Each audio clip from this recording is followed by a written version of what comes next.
Hello everybody, it's Dana Sullivan, the Stampin' Chick, here with day 2 of the 12 days of Christmas tags. How are you today, my friends? I hope that you're doing well.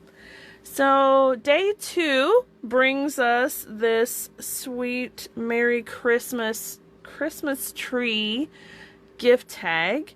It's a bit bigger than yesterday's tag, but as I had mentioned yesterday, every single day's tag is going to be different. So they're not part of a series specifically, as in a collection of coordinated tags.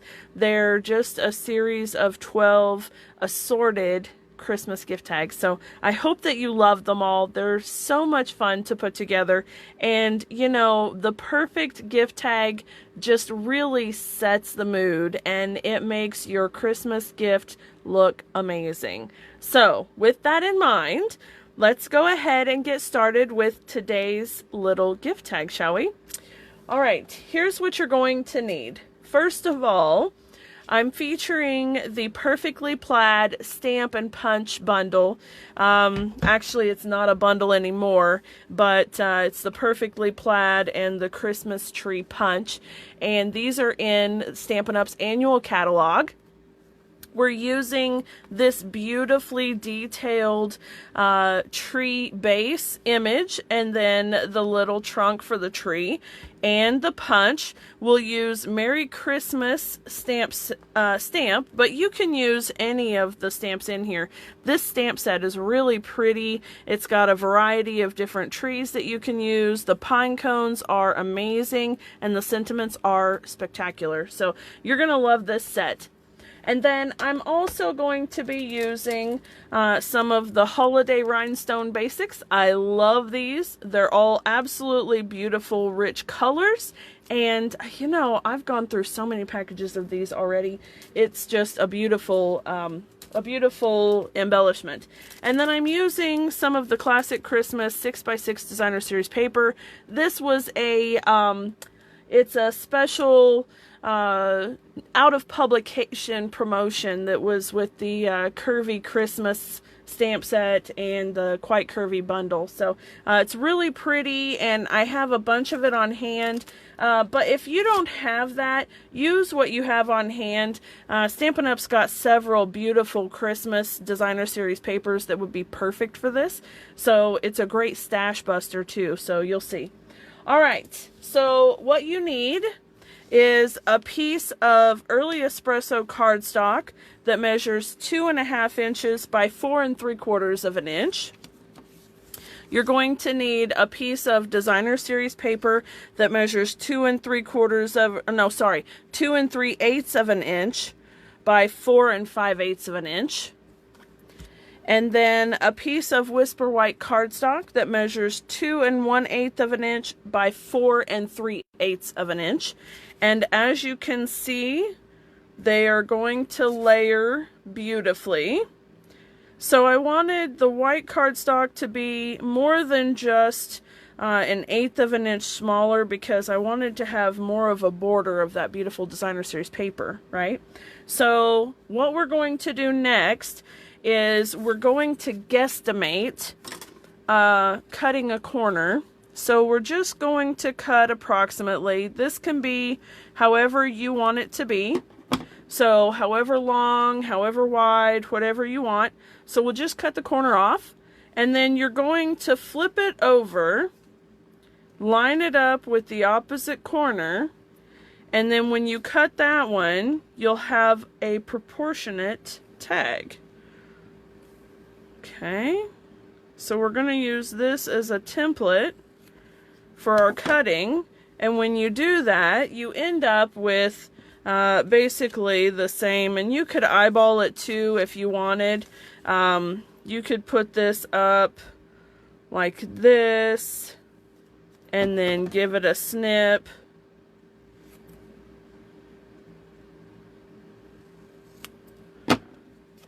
That one's going to be off because I just realized I let it go crooked, but that's okay, we can straighten it up too.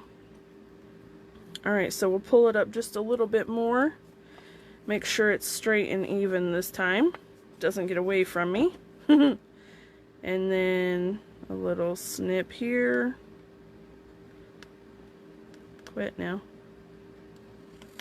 There we go. And a little snip here to straighten it up. There we go. Alright, and then it will layer on there nicely. And then you can do the exact same thing with the Whisper White. So, hi Diana, how are you? Okay, so I'm just going to bring this up to the edge. Make sure that I've got it as centered as possible. This really doesn't have to be an exact thing here. If it's just a little bit off, it makes the tag look a little more rustic, so there's no worries there. There we go. And then when we bring it back down, it's lined up relatively well. Okay, now the next thing that we're going to do is bring in our piercing mat because we're going to do some stamping.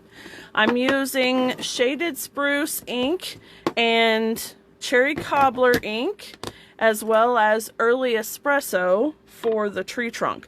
So the first thing I want to do is take the Shaded Spruce ink. Let me move this stuff out of the way here.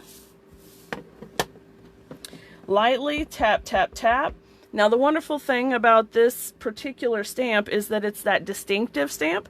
So when you stamp it down, you're getting all of the shading and highlighting all at the same time, and it's just spectacular. Alright, so I'm going to press that down. And then I'll grab my punch and I'm going to go ahead and punch it out next. Now the reason why I'm not stamping the trunk on yet is because it's easier to line the trunk up so that you have the same amount of white border on the bottom as you will have all the way around. You'll see what I mean here in just a second.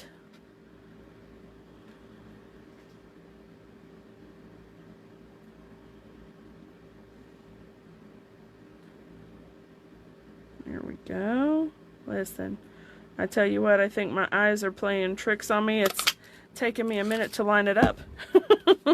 Okay, so now you'll see that there's a little bit of white border around the stamped image. And so if you cut it out first and then stamp the trunk on, you can make sure to have a little bit of a border on the bottom as well so that it lines up. Looks a little more uniform, as you can see here. Okay, so that's why we do it that way. All right, now I'm going to set that aside for a hot second. I'm going to come back to this one and grab that Cherry Cobbler ink and the Merry Christmas stamp and lightly tap, tap, tap, not smush, smush, smush. And we'll just line this up. There we go. Give it a firm press. Get those out of the way so I don't get them all over me. Okay, now I'm going to grab my Stampin' Seal and just layer these together. So I'm layering the Designer Series paper onto the Early Espresso.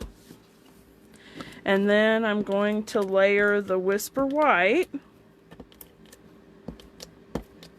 on top of the DSP. And once we have this done, we've got this nice little border of DSP all the way around so you can see it. We're going to put our Christmas tree on dimensionals, and we're going to line it back up right in the center of where we punched it out. So we're kind of cheating and using the same paper, but that's great, isn't it? Okay, and then we're just going to lay it right over the top of where it already was, just like so. And then grab a standard hole punch.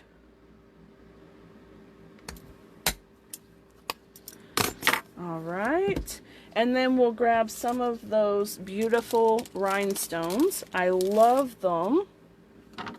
Aren't they so pretty? Okay, and now I need another one. Okay, let's put one here, one here, And then I need another package because those are too big. I told you I use a lot of these. I've used several packages already. They're just so pretty. And look at that. Oh, isn't that gold beautiful? So pretty.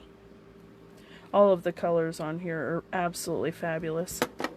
All right, there we go. Now let's get our ribbon. And you know, I don't typically measure, I just cut it off, but since I've got this one cut already, let me grab a ruler and I can let you know.